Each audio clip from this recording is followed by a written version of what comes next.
ಈ ಒಂದು ನ್ಯಾಯವನ್ನು ವಿತರಣೆ ಮಾಡುವಂತಹ ಸಂದರ್ಭದಲ್ಲಿ ನ್ಯಾಯಾಧೀಶರು, ವಕೀಲರು, ನ್ಯಾಯಾಲಯದ ಸಿಬ್ಬಂದಿಗಳು ಒಂದು ಪವಿತ್ರವಾದ ಕೆಲಸವನ್ನು ಮಾಡ್ತಾ ಇರ್ತಕ್ಕಂಥದ್ದು.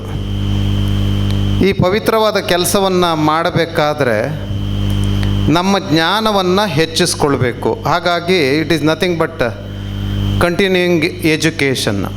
ಅಂದರೆ we have to sensitize the people who are in part of dispensation of justice.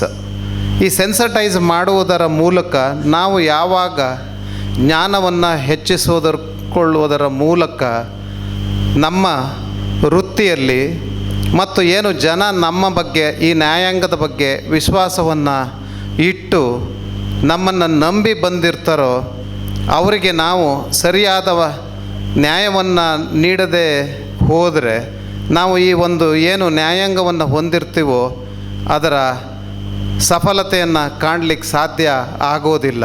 ಹಾಗಾಗಿ ನಾವು ಯಾವಾಗ ನಮ್ಮ ನ್ಯಾಯ ನಿರ್ಣಯವನ್ನು ಮಾಡುವಂಥ ಸಂದರ್ಭದಲ್ಲಿ, ಕೆಲಸವನ್ನು ಮಾಡಬೇಕಾದಂಥ ಸಂದರ್ಭದಲ್ಲಿ ಯಾವಾಗ ನಾವು ಜ್ಞಾನವನ್ನು ಹೆಚ್ಚಿಸಿಕೊಳ್ಳುವುದಿಲ್ವೋ ಆವಾಗ ಉತ್ತಮ ನ್ಯಾಯವನ್ನು ನೀಡಲಿಕ್ಕೆ ಅದು ಸಹಕಾರಿ ಆಗೋದಿಲ್ಲ. ಹಾಗಾಗಿ ನಾವು ಒಂದು ರೀತಿ ಹೇಗೆ ರೈತ ಹೊಲದಲ್ಲಿ ದುಡಿಮೆ ಮಾಡಿ ಜನರ ಹಸಿವನ್ನು ನೀಗಿಸ್ತಾನೋ ಆ ರೀತಿ ನಾವು ಯಾರು ಈ ನ್ಯಾಯಾಂಗದ ಮೇಲೆ ವಿಶ್ವಾಸವನ್ನು ಇಟ್ಟು ಬಂದಿರ್ತಾರೋ, ನ್ಯಾಯ ಸಿಗುತ್ತೆ ನನಗೆ ಅಂಥೇಳಿ ಬಂದಿರ್ತಾರೋ ಅವರ ಕೆಲಸವನ್ನು ನಾವು ಮಾಡಲಿಲ್ಲ ಅಂತಂದರೆ ನಾವು ನಮ್ಮ ವೃತ್ತಿಯಲ್ಲಿ, ನಮ್ಮ ಕೆಲಸದಲ್ಲಿ ನಾವು ತಪ್ಪು ಮಾಡ್ತಾ ಇದ್ದೇವೆ ಅನ್ನೋ ಭಾವನೆಯನ್ನು ನಾವು ಬೆಳೆಸ್ಕೊಂಡಾಗ ಮಾತ್ರ, ಈ ನ್ಯಾಯಾಂಗದ ಉತ್ಕೃಷ್ಟತೆಯನ್ನು ಹೆಚ್ಚಿಸ್ಕೊಂಡಾಗ ಮಾತ್ರ ಅವರು ಏನು ನಮ್ಮ ಮೇಲೆ ನಂಬಿಕೆಯನ್ನು ಇಟ್ಟಿರ್ತಾರೋ ಆ ನಂಬಿಕೆಯನ್ನು ಉಳಿಸ್ಕೊಳ್ಳಿಕ್ಕೆ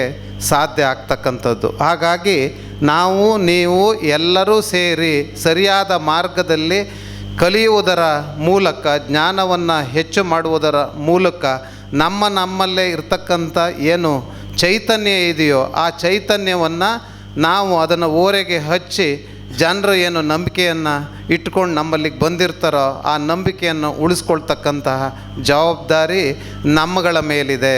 ಹಾಗಾಗಿ ನಾನು ಎರಡೂ ಕರ್ನಾಟಕ ವಕೀಲರ ಪರಿಷತ್ತು ಮತ್ತು ಈ ಸಂಘದ ಸರ್ವ ಸದಸ್ಯರಿಗೆ ಅಭಿನಂದನೆಯನ್ನು ಹೇಳಿರ್ತಕ್ಕಂಥದ್ದು. ಆಗ ನಾವು ಇದನ್ನು ಮೊದಲಿಗೆ ಅರ್ಥ ಮಾಡಿಕೊಳ್ಬೇಕು. ಅರ್ಥ ಮಾಡಿಕೊಂಡಾಗ ಮಾತ್ರ ನಾವು ಕೆಲಸವನ್ನು ಉತ್ಕೃಷ್ಟತೆಯಿಂದ ಮಾಡಲಿಕ್ಕೆ ಸಾಧ್ಯ ಆಗ್ತದೆ. ಅದಕ್ಕೆ ನಾನು ಈ ಸಂದರ್ಭದಲ್ಲಿ ಏನು ಹೇಳಲಿಕ್ಕೆ ಇಚ್ಛೆ ಪಡ್ತೇನೆ ಅಂದರೆ, ಲಾರ್ಡ್ ಡೆನ್ನಿಂಗ್ ಒಂದು ಮಾತನ್ನು ಹೇಳ್ತಾರೆ, advocate is A minister of justice equally with the judge ಅನ್ನೋ ಮಾತನ್ನು ಹೇಳ್ತಾರೆ.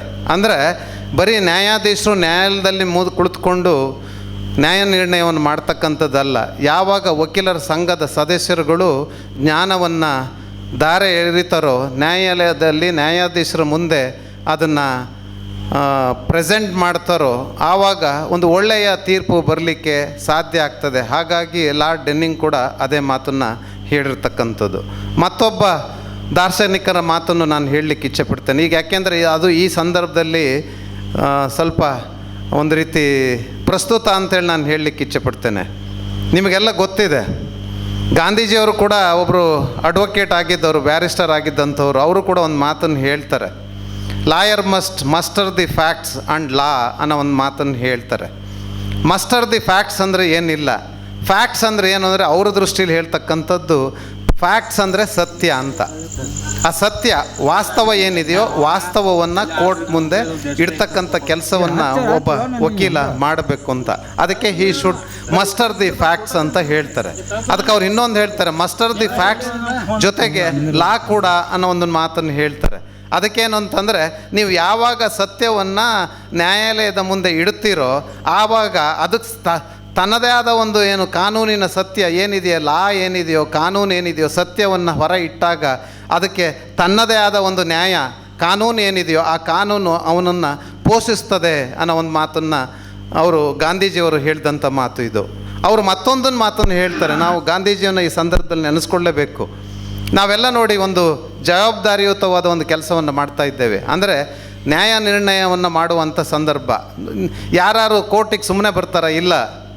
ಯಾರು ಇಲ್ಲಿ ಒಂದು ರೀತಿ ಅವರ ಯಾವುದೇ ಒಂದು ಅಭಿಲಾಷೆಯನ್ನು ಇಟ್ಕೊಂಡು ಬರ್ತಕ್ಕಂಥದ್ದಲ್ಲ. ನ್ಯಾಯಾಲಯಕ್ಕೆ ಬರ್ತಕ್ಕಂಥ ವ್ಯಕ್ತಿ ಏನು ಅಂದರೆ ಅವನ ಹಕ್ಕಿಗೆ ಒಂದು ಚ್ಯುತಿ ಬಂದಂಥ ಸಂದರ್ಭದಲ್ಲಿ ಅವನ ರೈಟ್ ಏನಿದೆಯೋ ರೈಟಿಗೆ ಚ್ಯುತಿ ಬಂದಾಗ ನ್ಯಾಯಾಲಯಕ್ಕೆ ಬರ್ತಕ್ಕಂಥದ್ದು. ಇಲ್ಲಿ ಬಂದು ಯಾರು ಶೋಕಿಗೋಸ್ಕರ ಬರ್ತಕ್ಕಂಥದ್ದಲ್ಲ. ಕೋರ್ಟ್ಗೆ ಬಂದಾಗ ನಾವುಗಳು ಏನು ಈ ಕಾನೂನನ್ನ ಬಲ್ಲವರಾಗಿರ್ತೀವೋ ಆ ನೊಂದವರಿಗೆ ನಾವು ದನಿ ಆಗ್ತೀವೋ, ದನಿ ಆದಾಗ ಮಾತ್ರ ನಾವು ಈ ಏನು ನ್ಯಾಯಾಂಗ ಇದೆಯೋ ಅದಕ್ಕೆ ಗೌರವವನ್ನು ಸಲ್ಲಿಸಲಿಕ್ಕೆ ಕಾರಣ ಆಗ್ತಕ್ಕಂಥದ್ದು. ಹಾಗಾಗಿ ನಾವು ಏನು ಈ ಲಾ ಡಿಗ್ರಿಯನ್ನು ಮಾಡ್ಕೊಂಡಿದ್ದೇವೆ, ಲಾ ಡಿಗ್ರಿಯನ್ನು ಮಾಡಿಕೊಂಡಿರತಕ್ಕಂಥ ಸಾರ್ಥಕತೆಯನ್ನು ಕಾಣಬೇಕಾದ್ರೆ ನೀವು ಯಾವಾಗ ನ್ಯಾಯಾಲಯಕ್ಕೆ ಯಾರು ಅನ್ಯಾಯಕ್ಕೊಳಗಾಗಿ ಅವ್ರ ಹಕ್ಕಿಗೆ ಚ್ಯುತಿ ಬಂದಾಗ ಅವರು ಕೋರ್ಟಿಗೆ ನಂಬಿಕೆ ಇಟ್ಕೊಂಡು ವಿಶ್ವಾಸ ಇಟ್ಕೊಂಡು ಈ ನ್ಯಾಯಾಂಗಕ್ಕೆ ಬರ್ತಾರೋ ಅಂಥವರಿಗೆ ನೀವು ದನಿಯಾದಾಗ ಮಾತ್ರ ಈ ಕಪ್ಪು ಕೋಟಿನ ಮಹಿಮೆ ಏನಿದೆಯೋ ಆ ಮಹಿಮೆಗೆ ಮಾತ್ರ. ಅದಕ್ಕೆ ನೋಬಲ್ ಪ್ರೊಫೆಷನ್ ಅಂತೇಳಿ ನಾವು ಯಾವ ಪ್ರೊಫೆಷನ್ನು ಕರೆಯೋದಿಲ್ಲ, ಈ ಲಾ ಪ್ರೊಫೆಷನ್ಗೇ ನೋಬಲ್ ಪ್ರೊಫೆಷನ್ ಅಂತ ಕರಿತಕ್ಕಂಥದ್ದು. ಹಾಗಾಗಿ ಅದಕ್ಕೆ ನಾವು ಸ್ಪಂದಿಸುವ ಕೆಲಸವನ್ನು ನಾವು ಮಾಡಬೇಕಾಗಿದೆ. ನಾನು ಯಾಕೆ ಈ ಮಾತನ್ನು ಹೇಳ್ತಾ ಇದ್ದೇನೆ ಅಂದರೆ ಗಾಂಧೀಜಿಯವರು ಕೂಡ ಒಂದು ಮಾತನ್ನು ಹೇಳ್ತಾರೆ. ನಾವು ಎಲ್ಲ ರೀತಿಯ ನ್ಯಾಯಾಲಯಗಳನ್ನು ಇಟ್ಕೊಂಡಿದ್ದೀವಿ ನೋಡಿ. ಒಂದು ಸರ್ವಶ್ರೇಷ್ಠ ನ್ಯಾಯಾಲಯ ಇದೆ. ಆ ಸರ್ವಶ್ರೇಷ್ಠ ನ್ಯಾಯಾಲಯ ಎಲ್ಲೂ ಇಲ್ಲ, ನಮ್ಮ ಆತ್ಮದಲ್ಲಿದೆ. ನಮ್ಮ ಆತ್ಮಸಾಕ್ಷಿ ನಾವು ಯಾವ ಕೆಲಸವನ್ನು ಮಾಡ್ತೇವೋ ನಾವು ಫಸ್ಟು ನಮ್ಮ ಆತ್ಮಸಾಕ್ಷಿಯನ್ನು ಕೇಳ್ಕೊಳ್ಬೇಕು. ನಾನು ಇಡ್ತಕ್ಕಂಥ ಹೆಜ್ಜೆ, ನಾನು ಮಾಡ್ತಾ ಇರ್ತಕ್ಕಂಥ ಕೆಲಸ, ಮಾಡ್ತಾ ಇರ್ತಕ್ಕಂಥದ್ದು ನಾನು ಆತ್ಮಸಾಕ್ಷಿಗೆ ಅನುಗುಣವಾಗಿ ಕೆಲಸ ಮಾಡ್ತಾ ಇದ್ದೀನ ಅಂತಕ್ಕಂಥದ್ದನ್ನ ಕೇಳ್ಕೊಳ್ಬೇಕು. ಅಂದರೆ ಗಾಂಧೀಜಿ ಹೇಳಿದ್ದು ಅಷ್ಟೇ, ಯಾವ ನ್ಯಾಯಾಲಯಕ್ಕಿಂತ ಯಾವ ನ್ಯಾಯಾಲಯದಲ್ಲೂ ಪರೀಕ್ಷೆ ಮಾಡ್ತಕ್ಕಂಥದ್ದಲ್ಲ, ನಾನು ಮಾಡ್ತಾ ಇರ್ತಕ್ಕಂಥ ಕೆಲಸ ಸರಿಯಾಗಿದೆಯೋ ಇಲ್ವೋ ಅಂತಕ್ಕಂಥ ನಿರ್ಧಾರ ಮಾಡ್ತಕ್ಕಂಥದ್ದು ನಮ್ಮ ಹೃದಯದಲ್ಲೇ ಇರ್ತಕ್ಕಂಥದ್ದು ನಮ್ಮ ಆತ್ಮಸಾಕ್ಷಿ. ಆ ಆತ್ಮಸಾಕ್ಷಿಗೆ ಅನುಗುಣವಾಗಿ ನಾವು ಕೆಲಸ ಮಾಡಲಿಲ್ಲ ಅಂತಂದರೆ ಈ ಒಂದು ವ್ಯವಸ್ಥೆ, ಈ ನ್ಯಾಯಾಂಗದ ವ್ಯವಸ್ಥೆಯನ್ನು ನಾವು ಇಟ್ಕೊಂಡಿರ್ತೀವೋ ಅದಕ್ಕೆ ನಾವು ಒಂದು ರೀತಿ ಚ್ಯುತಿ ತಂದಂಗೆ ಆಗ್ತದೆ. ಹಾಗಾಗಿ ಆ ನಿಟ್ಟಿನಲ್ಲಿ ನಾವು ಯೋಚನೆ ಮಾಡಬೇಕಾಗ್ತದೆ. ಆ ನಿಟ್ಟಿನಲ್ಲಿ ಯೋಚನೆ ಮಾಡಿದಾಗ ಮಾತ್ರ ನಾವು ಇವತ್ತೇನು ಈ ವರ್ಕ್ಶಾಪನ್ನು ಮಾಡ್ತಾ ಇದ್ದೇವೋ ಅದರ ಸಫಲತೆಯನ್ನು ಕಾಣಲಿಕ್ಕೆ ಸಾಧ್ಯ ಆಗ್ತಕ್ಕಂಥದ್ದು. ಹಾಗಾಗಿ ಆ ದೃಷ್ಟಿಕೋನದಲ್ಲಿ ನಾವು ಅದನ್ನು ಹೇಳಬೇಕು. ನಾನು ಯಾಕೆ ಈ ಮಾತನ್ನ ಹೇಳ್ತಾ ಇದ್ದೇನೆ ಅಂದರೆ ನಿಮಗೆಲ್ಲ ಗೊತ್ತಿದೆ, ಇತ್ತೀಚಿನ ದಿನಗಳಲ್ಲಿ ಇವು ನಮ್ಮ ವಕೀಲರ ಒಂದೇ ಒಂದು ವೃತ್ತಿಯಲ್ಲಿ ಅದರ ಒಂದು ವೃತ್ತಿ ಗೌರವ ಏನಾಗ್ತಾಯಿದೆಯೋ ಕಡಿಮೆ ಆಗ್ತಾ ಇರ್ತಕ್ಕಂಥದ್ದಲ್ಲ, ಎಲ್ಲ ವೃತ್ತಿಗಳಲ್ಲೂ ಅದೇ ರೀತಿ ಆಗ್ತಾ ಇದೆ. ಆದರೆ ನಾವು ಇದು ಹೈ ಟೈಮು, ನಾವು ಎಚ್ಚೆತ್ಕೊಳ್ಬೇಕು. ಎಚ್ಚೆತ್ಕೊಳ್ಳಿಲ್ಲ ಅಂದರೆ ನಾವು ಮುಂದಿನ ಪೀಳಿಗೆಗೆ ಈ ಸಮಾಜದಲ್ಲಿ ನಾವು ಏನನ್ನು ಬಿಟ್ಟು ಹೋಗೋದಿಲ್ಲ. ಹಾಗಾಗಿ ಅದಕ್ಕೆ ಒಂದು ಲಾರ್ಡ್ ಎಲ್ಡನ್ ಒಂದು ಮಾತನ್ನ ಹೇಳ್ತಾರೆ. ಅಂದರೆ ಈ ಪ್ರೊಫೆಷನ್ ಬಗ್ಗೆ ಹೇಳ್ತಾರೆ ಅವರು. ಹೇಗೆ ಹೇಳ್ತಾರೆ ಅಂತಂದರೆ, advocate must leave like A hermit, work like A horse ಅಂತ ಒಂದು ಮಾತನ್ನು ಹೇಳ್ತಾರೆ. ಅಂದರೆ ಒಂಥರ ಸನ್ಯಾಸಿ ಥರದ ಜೀವನವನ್ನು ಮಾಡಬೇಕು ವಕೀಲ. ಯಾಕೆ ಅಂತಂದರೆ ಅನ್ಯಾಯಕ್ಕೊಳಗಾದವರಿಗೆ ನ್ಯಾಯ ಕೊಡಿಸ್ತಕ್ಕಂಥ ಒಂದು ಕೆಲಸ ಇದೆಯಲ್ಲ, ವಿದ್ಯಾರ್ಜನೆಯ ಮೂಲಕ ನಾವು ಅವರಿಗೆ ನ್ಯಾಯವನ್ನು ಕೊಡಿಸ್ತಕ್ಕಂಥ ಕೆಲಸ ಮಾಡಬೇಕು. ಆ ಸನ್ಯಾಸಿ ಥರದ ಜೀವನ ಮಾಡಬೇಕು. ನಾವೆಲ್ಲ ನೋಡ್ತಾ ಇದ್ವಿ ಸೊಸೈಟಿಯಲ್ಲಿ, ನಾವು ಯಾರ್ಯಾರು ಎಷ್ಟೆಷ್ಟು ಜನ ಸನ್ಯಾಸಿ ಥರ ಜೀವನ ಮಾಡ್ತಾ ಇದ್ದೇವೆ ಅಂತಕ್ಕಂಥದ್ದನ್ನು ನಮ್ಮನ್ನು ನಾವೇ ಪರೀಕ್ಷೆ ಮಾಡ್ತಕ್ಕಂಥ ಒಂದು ಸಮಯ ಬಂದಿದೆ. ಅದಕ್ಕೋಸ್ಕರ ನಾನು ಈ ಮಾತನ್ನು ಹೇಳ್ತಾ ಇದ್ದೇನೆ. ಯಾಕೆಂದರೆ ವೃತ್ತಿ ಗೌರವ ಇದೆಯಲ್ಲ, ಈ ವೃತ್ತಿ ಗೌರವವನ್ನು ನಾವು ಬಿಟ್ಕೊಟ್ರೆ ಇದು ಬಹಳ ಕಷ್ಟ. ಹಾಗಾಗಿ ಈ ಮಾತನ್ನು ನಾನು ಈ ಸಂದರ್ಭದಲ್ಲಿ ಹೇಳ್ತಾ ಇದ್ದೇನೆ. ಮತ್ತು ಇಲ್ಲಿ ಬಹಳಷ್ಟು ವಕೀಲರಿದ್ದೀರಿ, ಯುವ ವಕೀಲರಿದ್ದೀರಿ. ಹಾಗಾಗಿ ಕೆಲವೊಂದು ಕಿವಿ ಮಾತನ್ನು ನಾನು ಹೇಳಲಿಕ್ಕೆ ಇಚ್ಛೆಪಡ್ತೇನೆ.